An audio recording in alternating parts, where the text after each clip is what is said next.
You work in the city. Whenever I meet people in the city, I always like to ask them what they do for a living. But regularly when they tell me, I haven't got a clue what they actually do. I don't really know what happens in the city. So if I was to ask you what you do in the city, would I understand it? Probably not, Paul. Probably not. No, you're right, probably not. Well, I might not understand it, but tell them anyway. I work in the reinsurance business, which for those of you who don't know anything about it, very simplistically is insurance for insurance companies. And it is a terrific business. It's a real people business. It's very fluid. There's a lot of trading. There's a lot of travel. Actually, one of my early experiences of traveling was, it wasn't a great start to start off with because my boss was a lovely guy, but he liked to drink and he hated traveling. So we didn't get off to the best of starts. So I turned up at Heathrow Airport and was met by 2 gin and tonics and 3 Guinnesses at 6 a.m. And by 9 a.m. it wasn't good. 6 a.m.? Yeah, 6 a.m. Wow. Yeah, so it was an early start. And I got on the plane and of course I left my suit behind. So I had to fess up in Paphos Airport and off we went to Marks and Spencer's. He was good as gold actually, never told anyone. So to this day, no one knew, my first business trip. But you've told the whole world now. Yeah, I know, there we go. There's an M&S in Paphos, there's M&S everywhere. Incredible. So you're in the city, I presume it wasn't the Guinnesses and the gin and tonics at 6 a.m. that brought you into the city. Why did you join the city? Well, I was growing up, actually had a sort of quite an interesting childhood, which I'll touch on in a minute. But actually in my teenage years, my father worked in the city. He was in the insurance market. So I used to come up here. I was always impressed by Lloyd's of London, the buzz up here. And actually, when I was 16, Tim, a friend of ours, was kind enough to give me some work experience. And that really propelled me on to wanting to come up to the bright lights of the city. But I think if I rewind back, those memories started much, much younger. I grew up for the first 4 years in South America. And we lived in 5 different countries in 4 years. Wow. Which countries? Good question. Here we go. We started off in England, Mexico, Argentina, Paraguay, Chile. Wow. So yeah, no, it was a time of actually a lot of instability for me, fear as well. I obviously grew up, speaking English. I was only pretty small, but actually had to learn Spanish. So I was in a different country with a different language. Also, though, we had some experiences that have definitely lived long with me. Falklands War broke out, and that day we were told to leave Argentina. I remember the house we were staying in, and we were hidden in the car, driven to the border, and fortunately the security guards let the car through, and we were out of Argentina. Were you under blankets? Or yeah, hidden away. Yeah, hidden away. Yeah, hidden away. I was only small. I was only small. But yeah, and then in Chile, I formed a very strong relationship with my mother, particularly latterly. My father was in bed with hepatitis.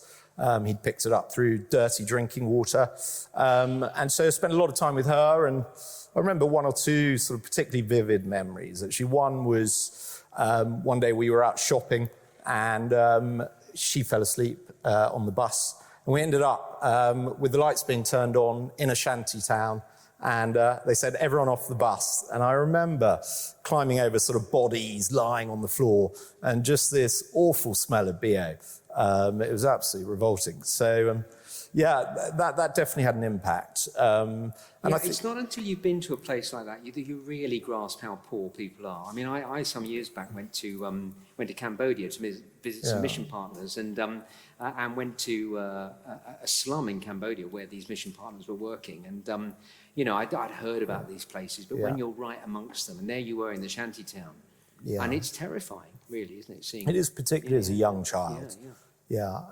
Those memories definitely forged in me a lot of insecurity, I think. But we actually came back from South America because of Dad's hepatitis, and we actually moved to the opposite end of the spectrum. His family had done quite well and lived on a nice estate in the countryside. So we came back, and I grew up on the estate, and actually very happy years. I love sport. I was very competitive. I know. I've seen you on the paddock pitch. Actually, you'll love this story, Paul. I remember my grandfather, he used to come watch me playing cricket. He was always there at my side watching me. And one day, I think he was quite surprised because we were fielding, first of all, and I decided to open the bowling one end and bowled the over and hadn't got a wicket. So I decided to bowl the other end and just kept going. Are you allowed to do that? No, I don't think so, but I was only 11. So I was captain, so you can do what you want. So you bowled both ends? I bowled both ends, yeah. And then I decided to open the batting. I scored a few runs, got out, and we promptly left. So, while the match was still going on? Yeah, I left the team to it. Yeah. But yeah, I think, and playing rugby, I was very ferocious on the rugby pitch. And I didn't like to get outdone. There was one guy actually on my gap year, I was in Singapore, and he tapped me on the shoulder. He said, "Grundy, do you know what you've done to me?" I said, "No, Tristan, I don't. Nice to see you." He lifted up his trousers, and from top to bottom, I'd actually gouged open his leg playing rugby, and he'd never told me. So he was stitched from top to bottom. So, I wanted to win at all costs. Yeah. And is that sort of something that you then carried into the city, winning at all costs? Yeah, definitely. Yeah, I mean, look, I think before I got into the city, one of the things that really propelled things was when I was 18, my father actually left the city and decided to go into the church. So a lot of those insecurities I'd had early in life came back. Unfortunately, I'd left school. I was on the way to university. So that really installed in me a desire to make a lot of money, to get up to the city, and to really prove a point and to prove myself. And of course, in South America, you'd seen real poverty. Yeah. And then come home and sort of had the other end of the scale and enjoyed life there. And suddenly the city seems to be able to present to you what you always wanted. Yeah, absolutely. We were definitely the poor relations when we came back. Now, what sort of attributes do you need to be successful in the city? Well, I think integrity, teamwork, I think honesty, hard work. But I really wasn't any of those when I came up to the city. I couldn't have been further from the truth. I was competitive. I was pretty unpleasant, pretty arrogant. I think I made quite a lot of enemies along the way in those early years. But really for me, life was about hedonism. It was about make as much money as you can and get and spend it on yourself, enjoy yourself, do whatever you want. And, look, I think I'd be wrong to say that, money does give you a lot of opportunity to do things. And, I did amazing things, traveled the world, had some amazing experiences. But the flip side of the coin to that always is that the more money you have, the more actually you become selfish, the more lonely you become, because life really becomes about you. So I was quite transient in my relationships with people. They never really lasted. I was pretty unpleasant to people if I didn't like them or if they were a threat. And I had a real deep fear of death. I was burning the candle at both ends. But underneath that was just a real insecurity and a fear that, I might be going a bit too far, but I didn't want to give up.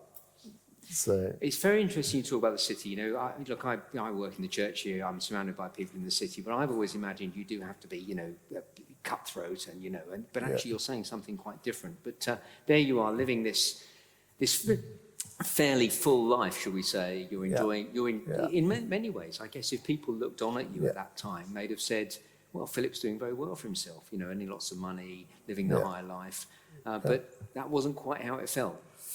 No, it wasn't. No, I think that there was a real emptiness that grew in me during those years. And I didn't really know what to do about it. I'd come to church every so often, more out of respect for my father, because he used to come here when he was in the city. So William would try and sort of corner me from time to time. William Taylor, the rector here, yeah. And I did read with him a couple of times and got pretty bored of that. So that didn't He's not here this evening, but I will tell him. Yeah, okay, fine, yeah. But yeah, I think the issue at that time was I didn't want to change. Within me, I wanted to live this life with me at the centre. And I didn't want God anywhere near that. Yeah. And, you know, I've not lived that kind of life.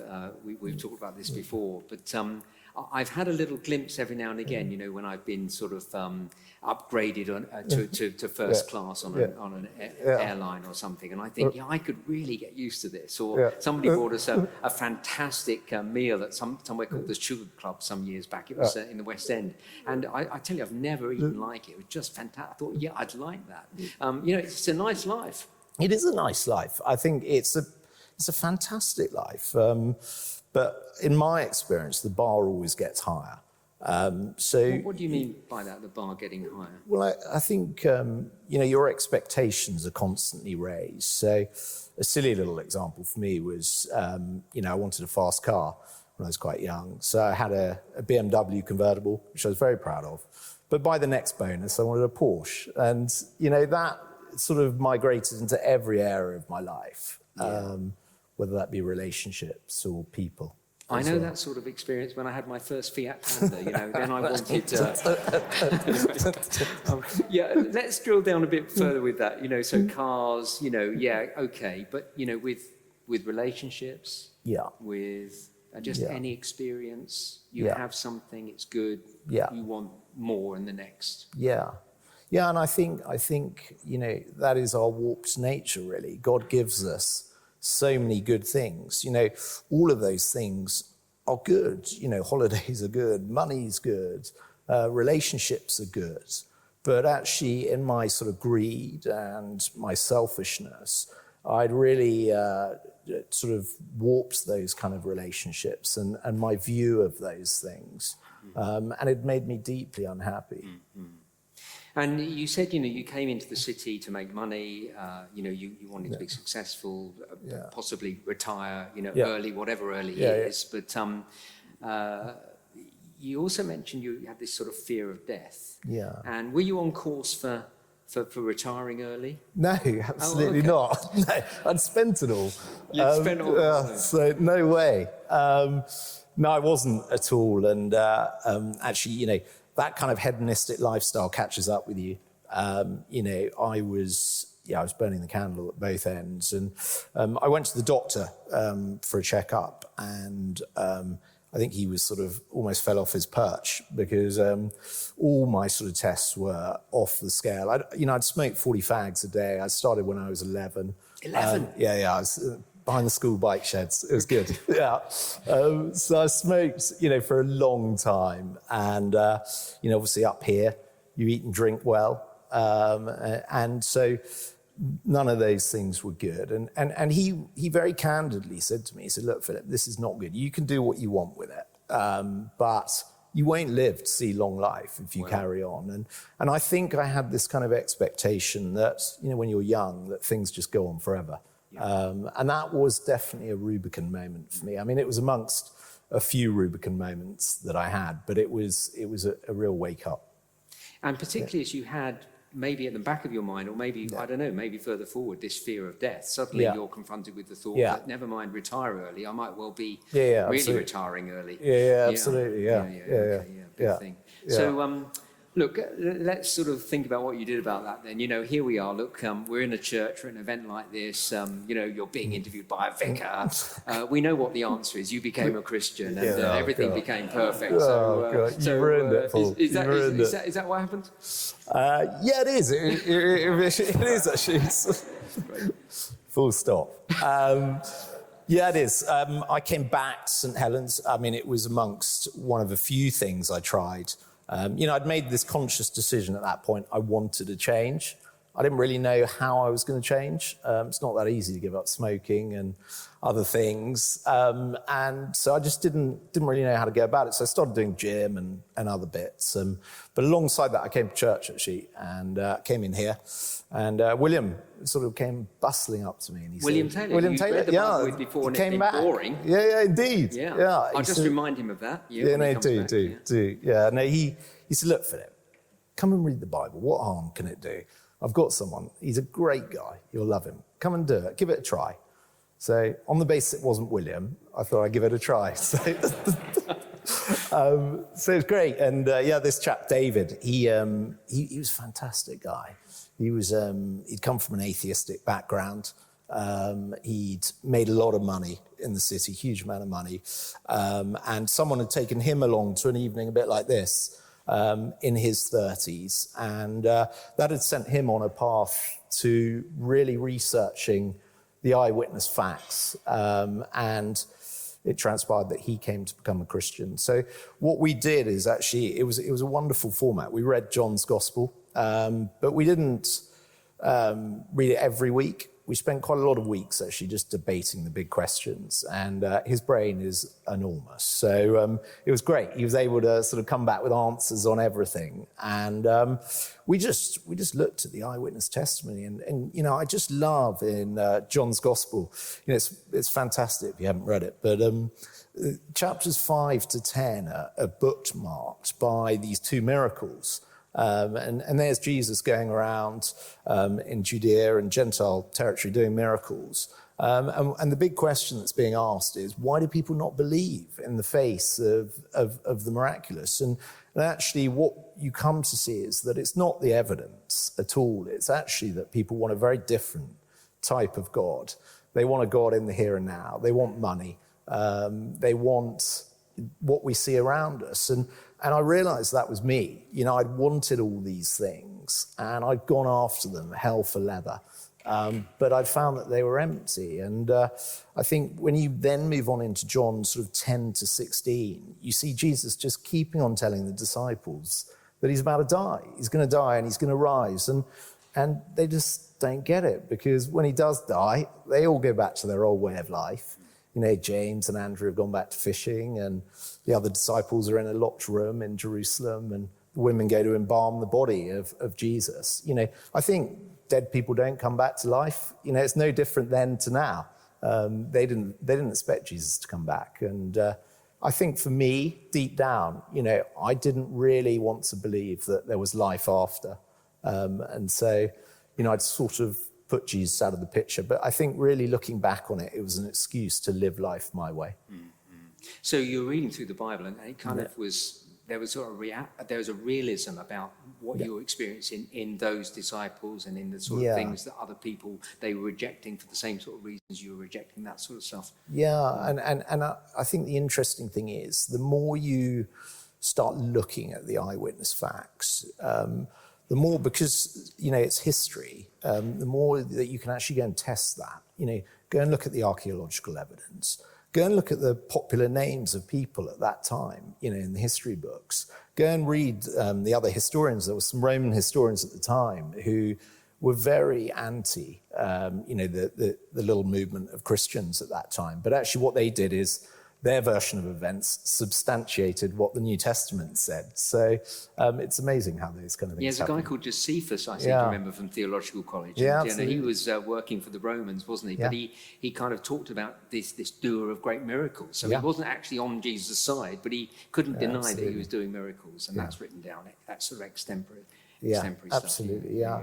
I think, you know, actually the interesting thing is, I think, you know, the Lord Jesus is always waiting for each one of us. And, you know, when you get to that point of asking him into your life, or even going down that journey of wanting to know him, he reveals himself. And, you know, I found over that period of 2 years, there was no particular time.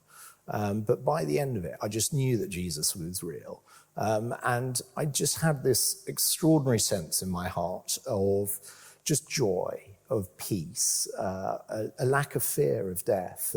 And interestingly, you know, my parents are wonderful Christian people, and they'd modeled that for me throughout their life. But I'd no interest in that in those years. But actually, as I came back, I came to see how beautiful those things are, really. Very interesting, me listening to your story, Philip, because you know, the thing that on the surface is that it's about feelings. I don't feel that I'm being satisfied. You know, I've got something, there's something empty. But actually, you looked into facts. It was the facts of the person of Jesus, his life, his resurrection. Kind of, was that the clincher? Or was it a bit of both? Or? Yeah, the resurrection, because I think you can look at man-made solutions for everything else. But actually the resurrection, Jesus is the only person in any movement to ever have claimed to be able to come back from the dead. And not only that, he said it before he did it. So, if he gives us the answer beyond the grave, then it's worth investigating. And I just think, for me now, I have such a passion to tell people about the Lord Jesus, because if you're anything like me, you don't want to know. And actually, it's not until people tell you that you realize that actually your preconceptions are very wrong about him. If you found a really wonderful thing, you do want to tell people about it. I mean, absolutely. I want to tell people about Leeds United all the time, but they don't listen. Now, look, you've told us a little bit already, which is really fantastic. Peace and joy, and no longer this fear of death. Those are massive things. Tell us some of the other ways that this has really impacted your life. How has your life changed in turning to Jesus? I think it's interesting. Look, we live in a secular world. I'm still working in the city. I still want to do well. I still work too hard. I still struggle with lots of things. Before I was a Christian, I didn't struggle with having money. I actually wanted more of it. Now there is a real battle with that and getting that kind of balance right. And actually, with work, we work long hours, but it's trying to build in time to open the Bible with people. So at the beginning or the end of the day, or just really coming alongside people and just sharing your life with them. It's quite interesting that a couple of the senior guys I work with knew me before, and so there's always this joke: when are you going to bring out the old Grundy? And but just in and of itself, it's a great witness, and I've been able to invite the vast majority, or have a conversation with the vast majority of them about the Lord Jesus. And there've been people who never knew anything about Jesus who have become Christians, which is really exciting. Somebody said to me the other day of you, actually, we were talking about you in the office because of this was coming up, and somebody said, Philip really cares for people. And that's very interesting, because that wouldn't have been the case back then. No. You were just out for yourself, really. And unless somebody could give you something back. But anyway, that's a bit embarrassing. You don't want to hear that. But anyway, we speak well of you in the office. So relationships have changed, attitudes to money has changed, priorities have changed. I think, one of the greatest things actually is I've had a wonderful reconciliation with my parents. And that is, a joy, a real joy to see. So, that's been great. That's wonderful. Now, Philip, I wouldn't be at all surprised if, I know there are some people here who are just looking into things. They've come along. Thanks very much for coming, if you're here for the first time. And you're looking into things, and you're wondering what this is all about. You've heard from Philip. What would you say to someone who's just sort of on the edge of things, or they've begun to think maybe there is something in this? What would be your big bit of advice to them as we sort of round this part of the evening off? I think if you've never prayed, just say a very simple prayer. Lord, if you're real, make yourself known to me. My wife, I'll tell you a quick story. She's a wonderful lady, and she grew up in a atheistic family, and she had quite a turbulent time before we met. We met later, and while she was going through that time, she started praying for no reason at all, but apart from, she just kept saying, God, if you're real, make yourself known. And amazingly, we met bizarrely. We weren't Christians. We met on social media. I was hopeless at it. She was the first girl. It was good.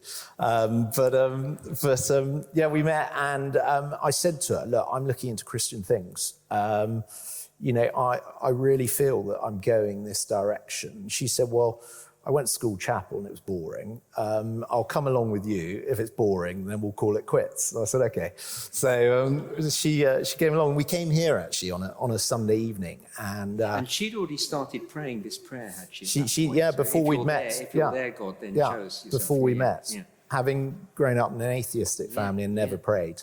So it's extraordinary. And we came here the first time, and she was just blown away. by. I mean, she remembers the passage vividly, actually, and I think it just hit her like a ton of bricks, and she just had an extraordinary hunger for the word. She took one of these John's Gospels, and every time I went round, she was always reading it and looking at it and going, what about this? What about that? And I didn't have any answers, so I brought her along to church, so it was great, yeah. So that would be your one big thing. If you're here this evening, you're thinking, is this real? Yeah. If you're there, God, show me yourself. Yeah, show yourself to me. Yeah, and come and investigate. Yeah. Come and look at the eyewitness testimony. You know, the Bible is history. It's an amazing book. It's got a start, a middle, and an end. And it's the best read. So come and have a look. Yeah. We're going to ask Philip to come back a bit later to answer any questions. I'll tell you how you can ping questions to him in a moment. But for now, shall we say a big thank you to Philip? Thanks very much indeed. For the oldies among you, I mean, you know, the really oldies, my age oldies, Mick Jagger of the Rolling Stones expressed it like this back in the 1960s when he was singing I Can't Get No Satisfaction. Edmund Blackadder, played by Rowan Atkinson, put it bluntly in the 1990s. He said life is like a broken pencil, pointless. And 10 years ago, the American actor and filmmaker Woody Allen expressed it, describing life as tough, brutal, grim, meaningless grind, full of heartache and tragedy, accruing to nothing. In the end, you realize you're just a human being on the face of the earth, an insignificant agglomeration of cells and neurons that eventually expires. It's terrifying. Well, thanks, Woody. That's made it a nice evening. We've heard something similar from Philip. This sense of meaninglessness, purposelessness, emptiness.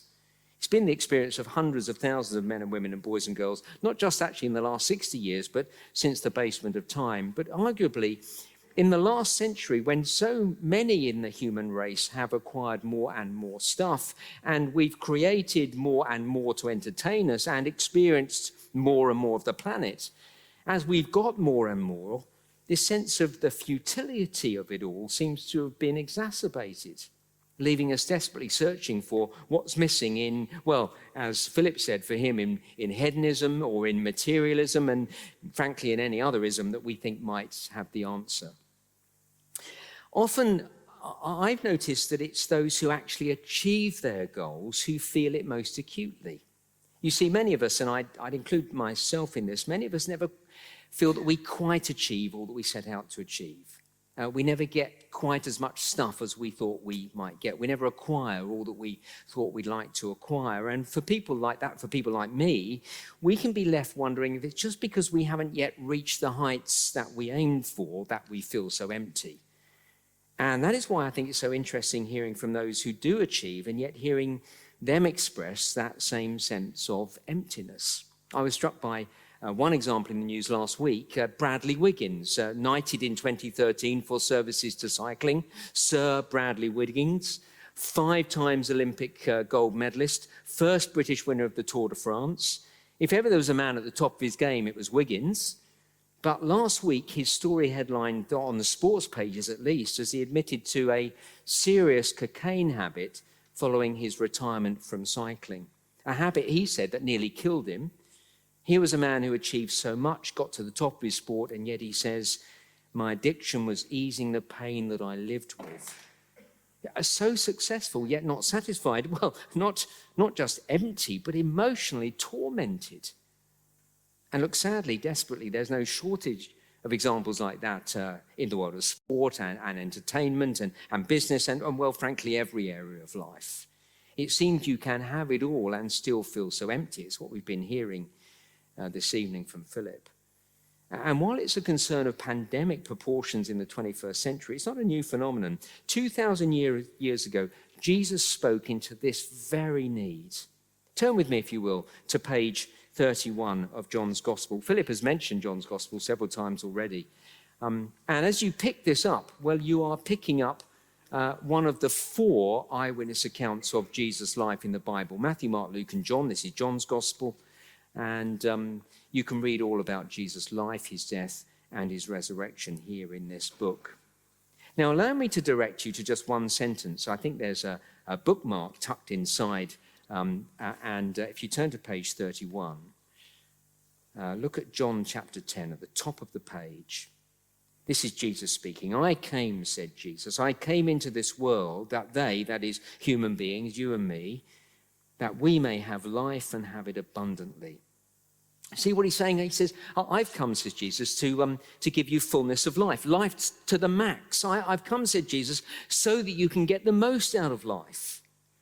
And to me, those words are surprising, intriguing, and shocking. Firstly, surprising, because many people I talk to think Jesus came to take all the fun out of life. Think of one man I spoke to years ago. Bill was his name. Bill said to me, I'm not interested in God. No, he just tells me all the things I can't do. You know, thou shalt not do this, that, and the other. And I've got to say, that was my first experience of Christianity. As a lad, I sat in church and I was bored to tears. And many feel the same way about Jesus, dull, boring, restrictive, and a million miles away from living life to the full. One guy said to me, Jesus cramps my style. You know, it's never been a problem for me. I've never had any style, but I think I know what he means. And that's what many people think about Jesus, quite possibly because those of us who represent Jesus and present Jesus often present him as something of a killjoy who wants to rob us of any enjoyment in life. So what a surprise it is to hear Jesus saying something quite different. I have come that you may have life to the full, enjoy life to the max. The very thing that many of us are looking for. That's what Jesus is speaking about. So I find these words surprising. Could it be that the restrictive, dull, boring experience that we've had of Christianity or imagine Jesus to be, could it be that we haven't actually experienced the real McCoy? Not actually met the real Jesus, and what we have had is a poor imitation of the real thing. So first, these words are surprising. Second, they're intriguing. Yeah, I don't know about you, but for me, these words make me want to know more, and especially when we've heard from someone like Philip this evening, telling us that as he's looked into this and met Jesus, he's experienced the truth of these words. And his testimony is far from it being another letdown. Knowing Jesus has given him the very thing that finally made sense of life, finally filled the emptiness. So these words are intriguing because I reckon most people set out in life to make the most out of life. Isn't that the case? Just think back to when you were setting out on life. Think back to your teenage years. You know, you were just setting out on the exciting adventure on planet Earth, and what would you say if somebody said to you when you were a teenager, what do you want to get out of life? I can't imagine any of us replying, I just want to be positively mediocre. I'm aiming to be very ordinary. Or what I really want to get out of life is nothing out of the blue. I can't think that anyone has ever set out, if I can put it this way, life's sat-nav to reach a town called commonplace or vanilla. No, I've set out on a course to be nothing extraordinary. I don't think anybody started like that.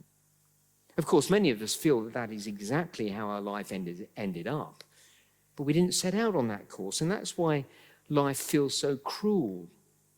Because life has this knack of snatching all our hopes and dreams and leaving us crushed and devastatingly empty. I came across an interview last week with the indie band Half Alive. The video of their hit Still Feel has over 29 million views on YouTube. In the interview, lead singer Josh Taylor was asked about how he kept grounded in the light of all the success he was experiencing. And he said this. There's this quote that comes to mind of some billionaire who said that when people asked him what it was like to be at the top, he replied, once you get to the top, you realize there's nothing there. And Taylor continues, people think that there's this arrival moment, but there isn't ever one. Very perceptive for one so young. Maybe he studied psychology because you see, in psychology, there is this thing called arrival fallacy, this misconception that enduring happiness will be realized when we reach a particular goal. Again, Philip was speaking of that, wasn't he? About the bar. I've got to reach the bar, and then the bar goes higher. This misconception that enduring happiness will be reached will be realized when I reach a particular goal. It's such a common thing. Telling ourselves it will be satisfied when I get that job, that house, that girl, but then when we get to the top, we realize there's nothing there.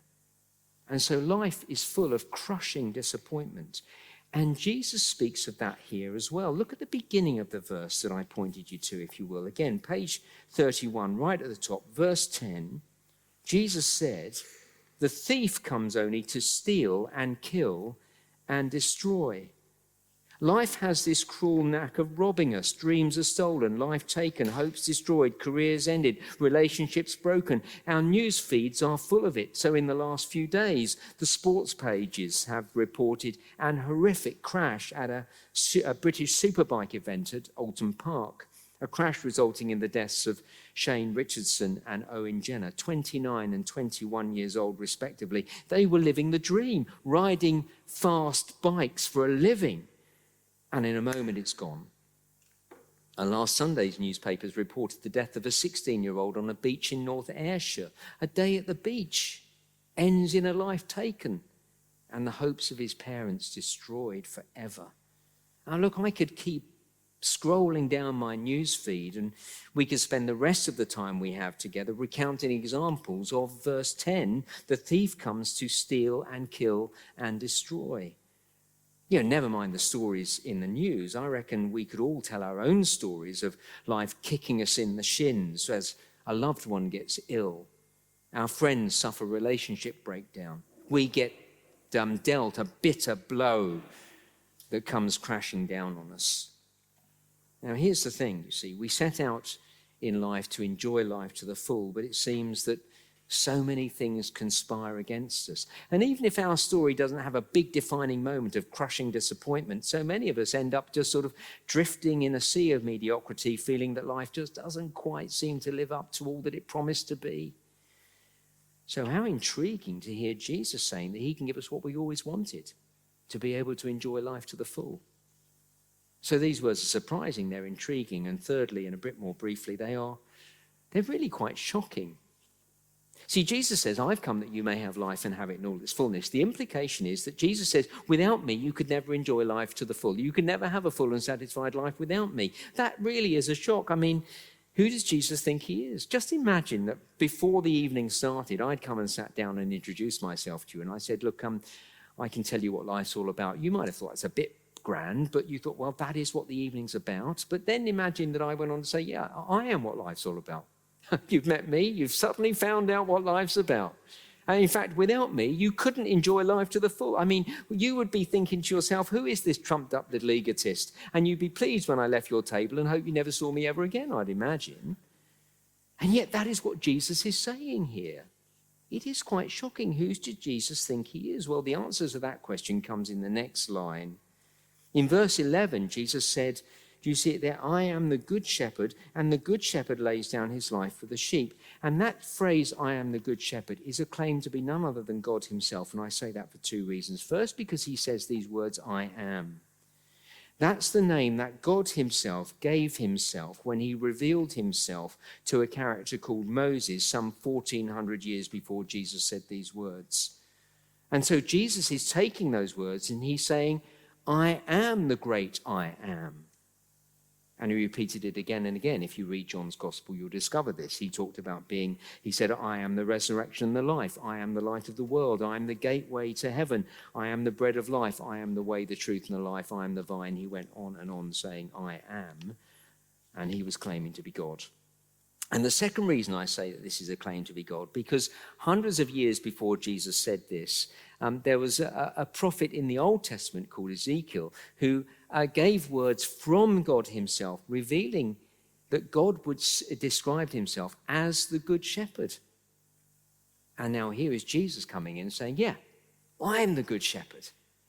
He's claiming to be none other than God himself. And that is why he can make such a staggering claim.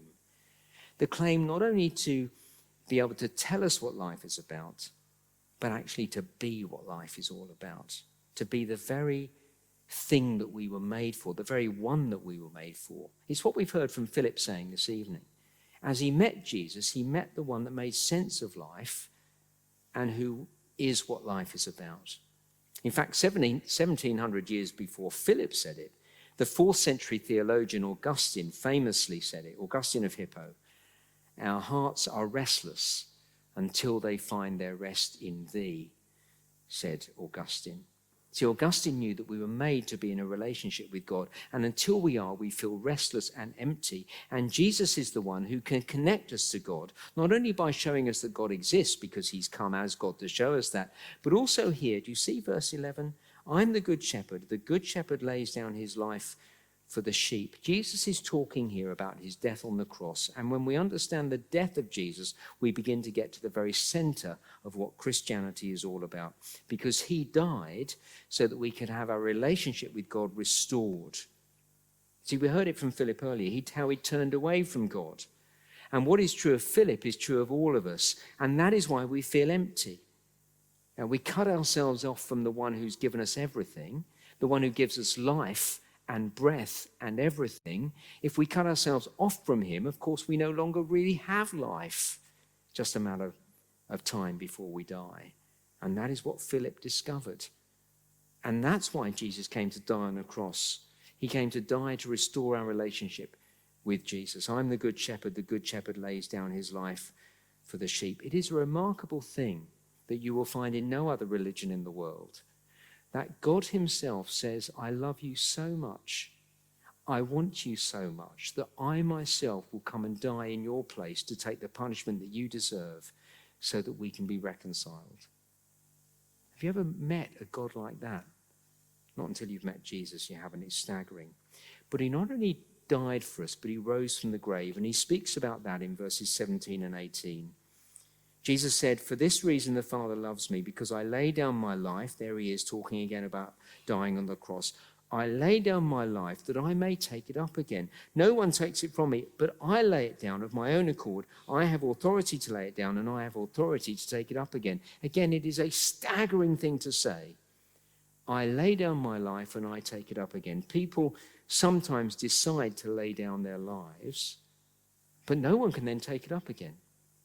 Once we've laid down our life in death, we can't decide to get up. But that's exactly what Jesus did. And you can read about it in this book, in chapter 20 and 21, that Jesus not only died, but he rose from the dead. And that is why he can offer us life to the full. Because if we're going to enjoy a full life, we need two things. We need length of life, quantity of life, and quality of life. You see, you need quantity of life. When somebody dies early, we say they weren't able to fulfill their potential. None of us can live life to the full when it's cut short, you see. Jesus' resurrection points to a life that goes on forever. He speaks of a quantity of life, a life that never ends. But he also speaks of a quality of life, because it's no good living forever if it's miserable. And he promises us eternal life, that it will not only go on forever, but it will be the most wonderful life that we could imagine. Just think of the best day you've ever had in your life. A day, I don't know, was it with the love of your life or with your family, with your bestie? The sun is shining. It's a beautiful place. You feel at ease and at peace, loving every minute of the day. And you think to yourself, I just wish this day would go on forever. And then imagine that it does. That's what Jesus is offering. And we get a glimpse of it now when we start to follow him.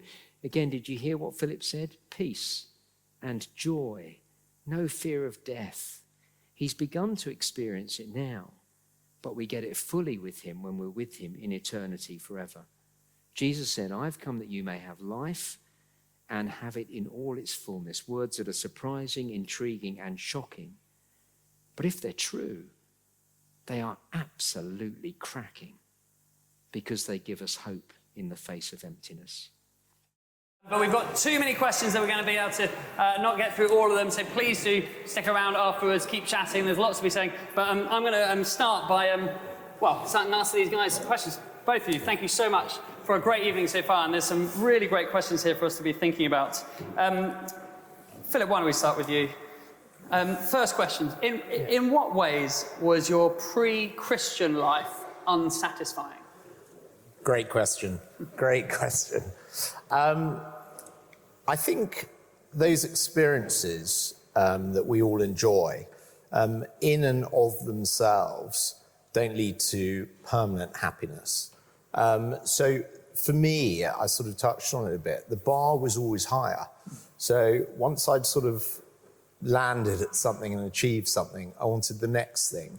And that transpired into every area of life, particularly, with girlfriends and friends. I got bored if they didn't give me what I wanted out of it. And then I just moved on. And I think when you get into that cycle in every area of your life, there leads to a sort of an emptiness, really. And, look, I think maybe, well, not maybe, but I was definitely on the more extreme side. I think my experiences have definitely shaped me. But I think in all of us is a sort of lack of total fulfillment until we come to Jesus. And I know that's a pretty bold comment to make, but that's my experience. And Paul, do you want to add to that? And there's a few questions around what if I'm not feeling the emptiness? Do you want to just add into that? Yeah, a lot of people won't feel emptiness. I used to do a proper job before I did this. I worked in newspapers for 7 years, and I loved my job. I mean, just terrific. This was before I became a Christian. I was a sad old boy, really. On a Sunday night, I would look forward to going to work on Monday morning. It was terrific. It was just great, and I was playing lots of football. I was enjoying life. I think Philip really helped us to touch on really what the big thing is. You can be enjoying life, but what's going to happen when you die? And, it's kind of, we don't really want to talk about that, but I'm grateful that Philip raised it. And now that I do the job that I do, often I have sat with people in the last moments of their life. I mean, often. I was saying at the evening on Tuesday evening that I have literally sat on people's deathbed. They are on their deathbed, and I've sat on the corner of their deathbed. And I can tell you that at that moment, almost everybody looks back on life and wonders what it was all about. And it is terrifying. And, in some ways, those people who are on their deathbed and have time to think about it, it's horrible, but it's a privileged position because some people don't get the time to think about it, and suddenly it's gone.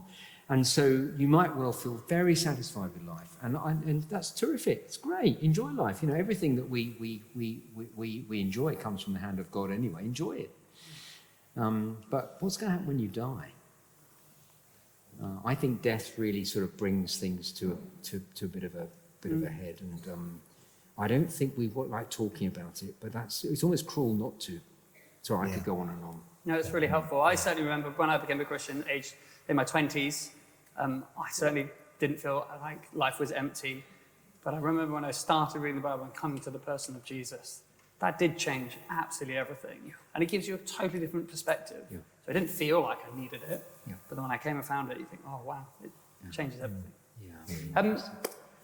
Philip, what was the tipping point that convinced you of the gospel being true? Dead people don't come back to life. Yeah, look, Christianity is unique. The central claim is that Jesus died and rose again. And that is a binary statement. It's true or false. And I would encourage you to do what I did and come to those events around the cross and the resurrection with a cynical mind. Come and disprove it. Come and find an alternative explanation for it. Because, for me and my simple brain, I couldn't find one.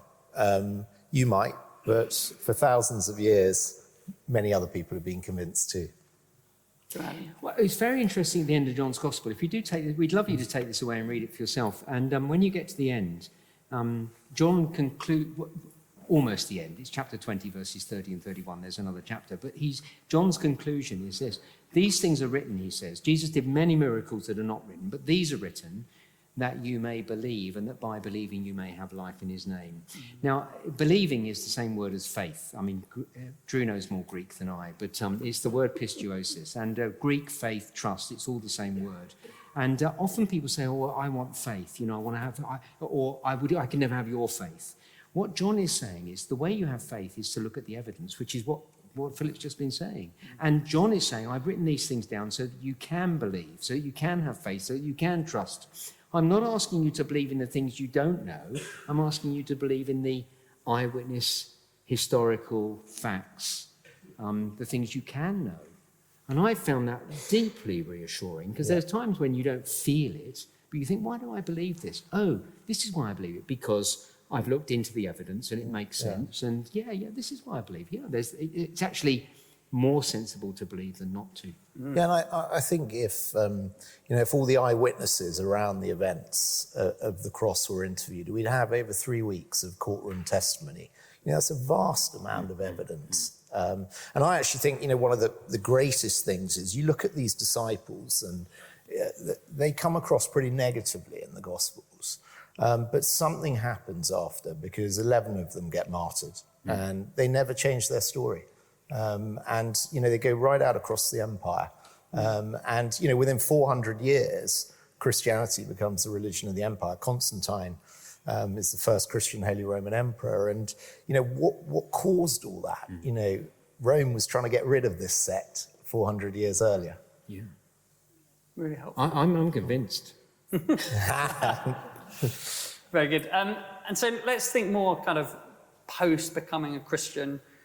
Here's a few questions. Practically, how does becoming a Christian solve the problem of emptiness? Like, what's the procedure or the process, so to say, of this change in feeling, from feeling emptiness to joy and fulfillment? Well, I think it's extraordinary. Your motivations change, and I can't really put a finger on how that happens. But suddenly you just have a different direction and different desires. The Lord, in his grace and mercy, often doesn't take us out of those situations. He keeps us in the same situations. But he transforms us within that. Cool. Yeah, I think if you can think in terms of Christianity, in terms of relationship rather than religion, then you begin to get close to what life's about. I think we know deep down that life is about relationships rather than stuff. You can have all the stuff in the world and feel very lonely.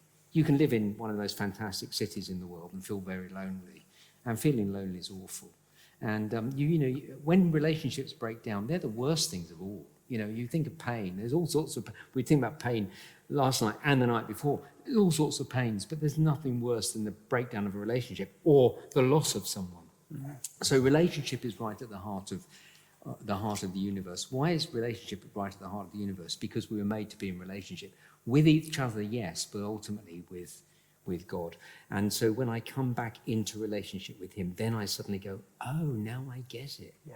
And that's what makes eternity so exciting, not static. Relationships are dynamic. I've been married now for 33 years in September. And when I married Caroline, if you were to say to me, do you know everything, but you're convinced she's the right one for you? Of course I was, and do you know everything about her? Yeah, of course I know everything about her. Of course I didn't know everything about her. And it's been exciting to get to know her more. And it doesn't get boring in a good relationship.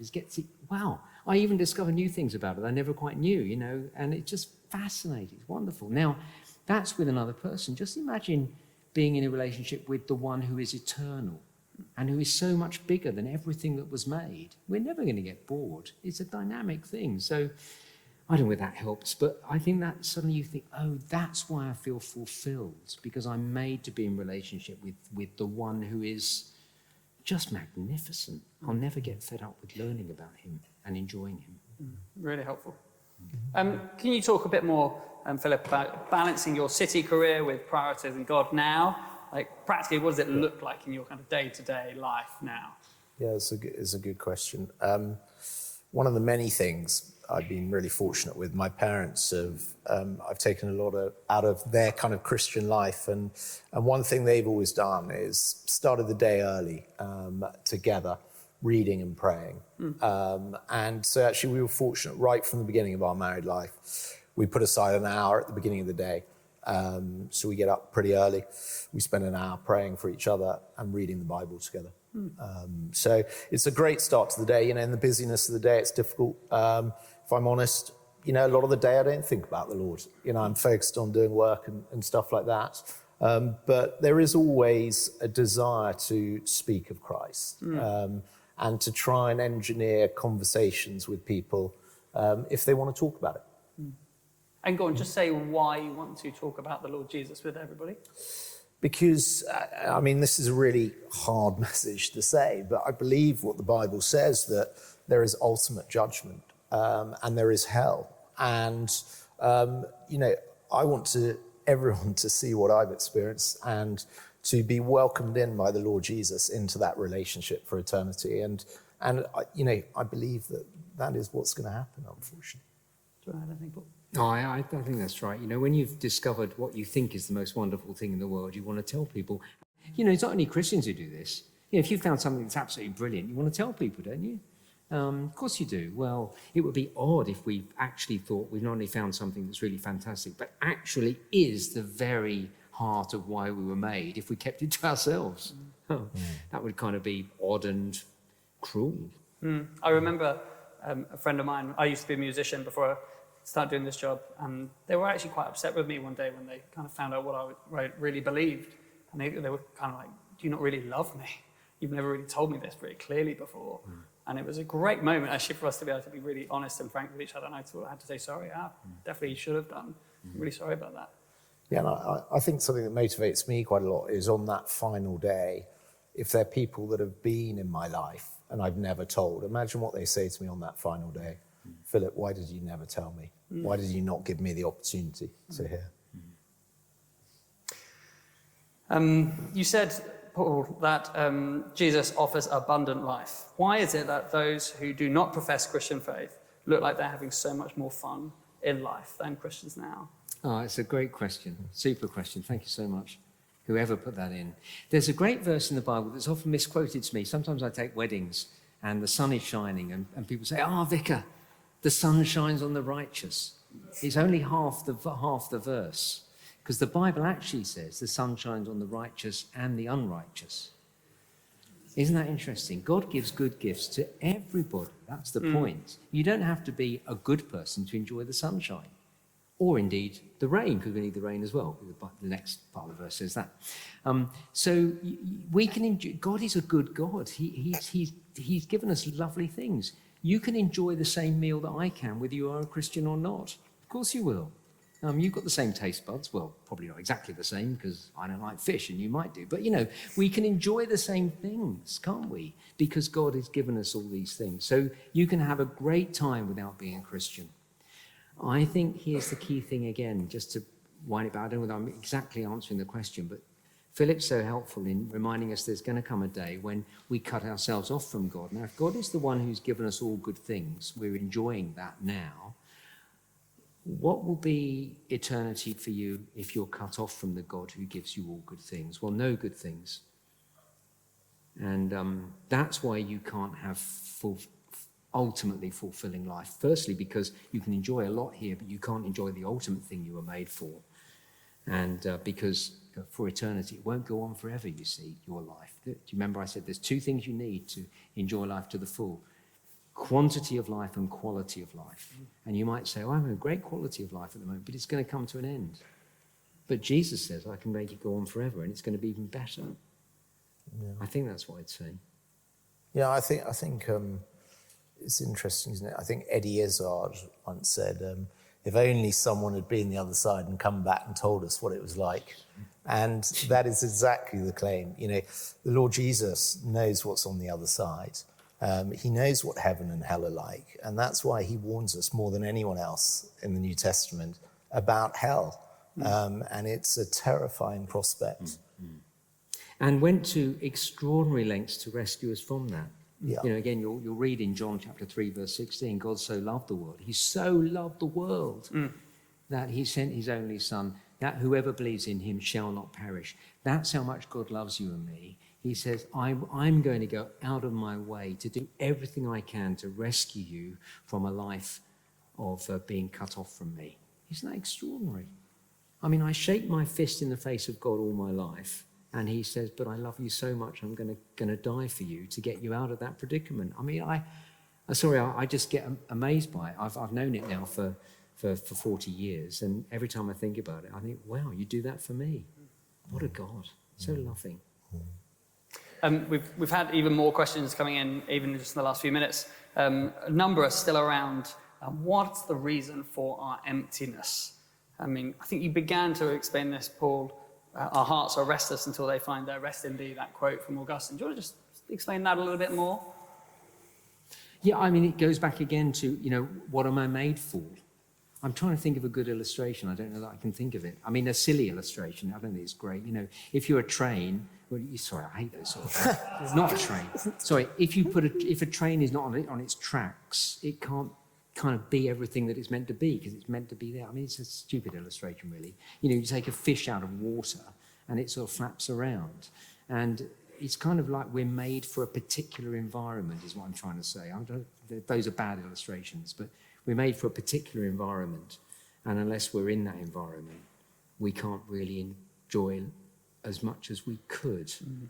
It doesn't mean you can't enjoy anything, but you just can't quite enjoy. I think that's what I'm saying, yeah. Why is it? I think you began to answer this, but let's just talk a little bit more about this. What are you most looking forward to about living with Jesus for eternity? Can we get that, Philip? Yeah, sure. I think becoming a Christian, you begin to experience in a very small measure just that joy and that peace. We've got a friend at the moment who's sadly got stage 4 cancer, and when she got the diagnosis relatively recently, she had an extraordinary experience of the Lord Jesus, and she just said it blew away every experience of everything she's ever experienced in this life, and she was just blown away, and suddenly this peace just flew over her. And I think that is just in a small way what we're going to see, when we meet him face to face. There's something, I think that's probably the best answer.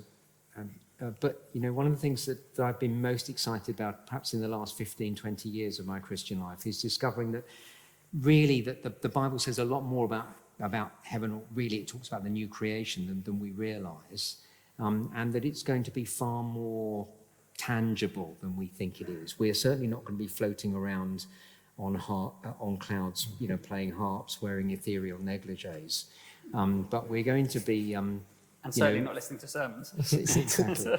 But, Jesus had his resurrection was a bodily resurrection. And his resurrection, the Bible talks about being the first fruits. It doesn't matter what that means exactly, except that, if an apple falls from a tree and you look up, that you don't have to look up, there's going to be apples in the tree. When the first fruit drops, that all the others are going to be the same. Jesus' resurrection was a bodily resurrection as an example of our resurrection. We are going to be bodily raised. And I'm really excited about the thought that, firstly, being with the Lord Jesus and enjoying what Philip has just said, but actually it's going to be really quite tangible. We're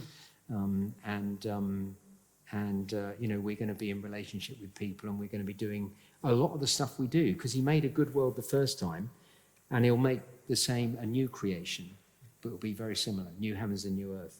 So I'm excited about that. Couldn't agree more. We've got 1 minute left before we need to wrap up. So quick fire, last question.